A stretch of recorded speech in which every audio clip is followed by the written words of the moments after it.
ఈ సెక్షన్లో మనం link button control, image button control, hyper link control వీటి గురించి తెలుసుకుందాం. మరి లింక్ బటన్ కంట్రోల్ అనేది ఆల్మోస్ట్ బటన్ కంట్రోల్ లాగానే వర్క్ అవుతుంది.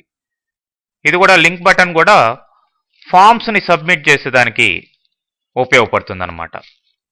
Same as button control, but ఇక్కడ హైపర్ లింక్ లాగా కనిపిస్తుంది అపీరియన్స్. మీరు అక్కడ ఆ లింక్ మీద క్లిక్ చేసినప్పుడు బటన్ లాగా వర్క్ అవుతుంది అన్నమాట. ఓకే, బటన్స్ ఎక్కువగా ఉన్నప్పుడు స్పేస్ని మనం తగ్గించుకునేదానికి ఈ లింక్ బటన్ని వాడచ్చు. జస్ట్ టెక్స్ట్ లాగా కనిపిస్తుంది కాబట్టి. మరి ఇమేజ్ బటన్ కూడా ఈ బటన్ కంట్రోల్ లాగానే ఫామ్స్ డేటాని సబ్మిట్ చేసేదానికి సర్వర్కి ఉపయోగపడుతుంది. అయితే నార్మల్ బటన్ లాగా కాకుండా ఇక్కడ ఇమేజ్ని మనం డిస్ప్లే చేయొచ్చు ఈ యొక్క బటన్ మీద. ఓకే, మరి హైపర్ లింక్ అంటే వేరే వెబ్ పేజ్కి నావిగేట్ అయ్యేదానికి ఈ యొక్క హైపర్ లింక్ని మనం వాడతాం. ఇది కూడా లింక్ బటన్ లాగా హైపర్ లింక్ ఉంటుంది, కానీ లింక్ బటన్ వేరు, హైపర్ లింక్ వేరు. దీని యాక్షన్ ఫామ్స్లో ఉండే డేటాని సబ్మిట్ చేయడం, ఈ హైపర్ లింక్ ఏమో వేరే పేజ్కి లింక్ ఇవ్వడం. ఓకే, మనం ఇచ్చిన యూఆర్ఎల్కి లింక్ ఇచ్చి దాన్ని ఆ యొక్క పేజ్ని ఓపెన్ చేయడం ఈ యొక్క హైపర్ లింక్ యొక్క ఉద్దేశం. ఓకే, ఈ కంట్రోల్స్ ఎలా వర్క్ అవుతాయి అనేది ఇప్పుడు మనం ప్రాక్టికల్గా చూస్తాం.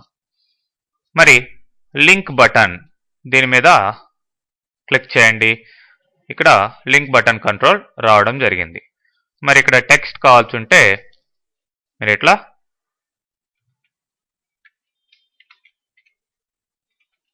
సబ్మిట్ ఫామ్ అని ఇట్లా ఇచ్చాను. మరి ఈ ఫామ్లో నేను ఇంకొక టెక్స్ట్ బాక్స్ను కూడా తీసుకుంటున్నాను. ఈ యొక్క డేటా సర్వర్ సైడ్కి టెక్స్ట్ బాక్స్లో ఉన్న డేటా సర్వర్ సైడ్కి వెళ్ళి అక్కడి నుంచి రెస్పాన్స్ రావాలి అనుకుందాం. మరి ఇక్కడ లింక్ బటన్ మీద క్లిక్ ఈవెంట్లో కోడ్ రాస్తున్నాను.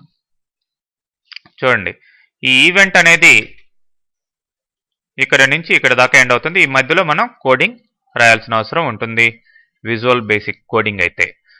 సేమ్ మీకు C# కోడింగ్ కూడా రాసుకోవచ్చు ఇదే విధానంగా. ఈవెంట్స్లో C# కోడింగ్ కూడా రాయొచ్చు. మరి ఇప్పుడు నేను టెక్స్ట్ బాక్స్లో ఉన్నదాన్ని response dot right text box 1.text. మరి టెక్స్ట్ బాక్స్లో ఏమి ఇచ్చామో దాన్ని సబ్మిట్ చేసి మళ్ళీ సర్వర్ సైడ్ నుంచి మనకి రెస్పాన్స్ ఇక్కడ మన బ్రౌజర్లోకి రావాలి. మరి చూడండి,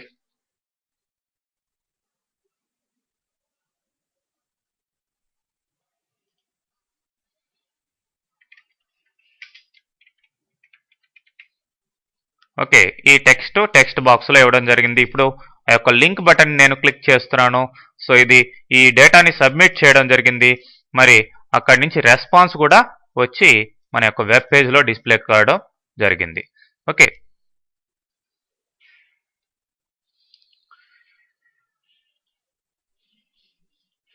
మరి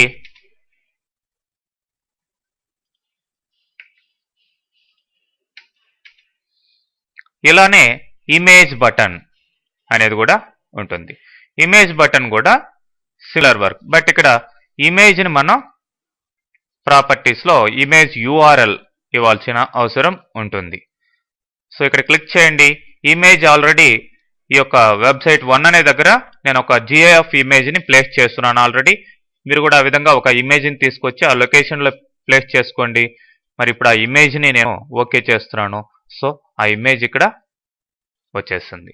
మరి ఇప్పుడు ఈ బటన్ని ఇమేజ్ బటన్ని క్లిక్ చేస్తే ఏం రావాలి అనేది సేమ్ నేను ఇందాకలాగానే ఈ రెస్పాన్స్ డాట్ రైట్ అనే దాన్నే ఇస్తున్నాను ఇక్కడ కూడా.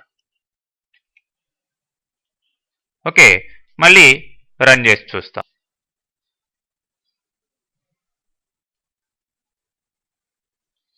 సో ఇప్పుడు టెక్స్ట్ బాక్స్లో టెక్స్ట్ ఇవ్వండి.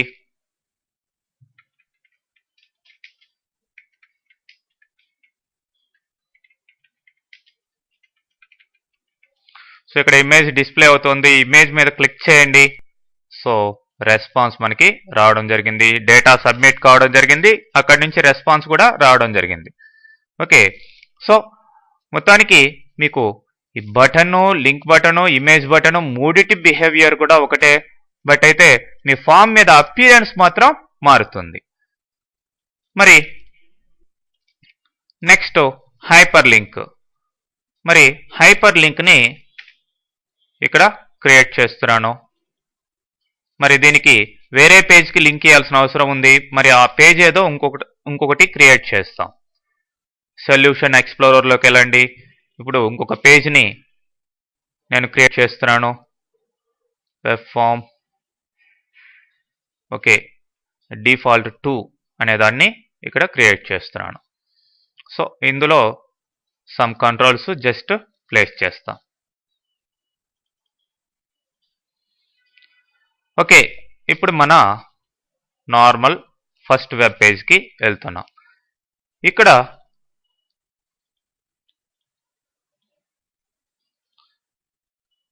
ఈ యొక్క హైపర్ లింక్కి ప్రాపర్టీస్ తీసుకొని మీరు నావిగేట్ యూఆర్ఎల్ అని ఉంది. ఈవెన్ మీరు ఇమేజ్ కూడా ఇవ్వచ్చు అక్కడ. Okay, navigate URL to default 2 అనే ASPX పేజ్కి ఇక్కడ హైపర్ లింక్ ఇచ్చాను.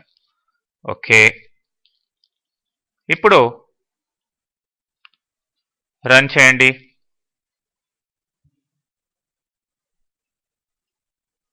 మరి హైపర్ లింక్ మీద క్లిక్ చేయండి. సో ఏమొచ్చింది? డిఫాల్ట్ 2 వెబ్ పేజ్ మనకి డిస్ప్లే కావడం జరిగింది. ఎందుకంటే అక్కడ నావిగేషన్ లింక్ దీనికి ఇచ్చున్నాం కాబట్టి. ఓకే,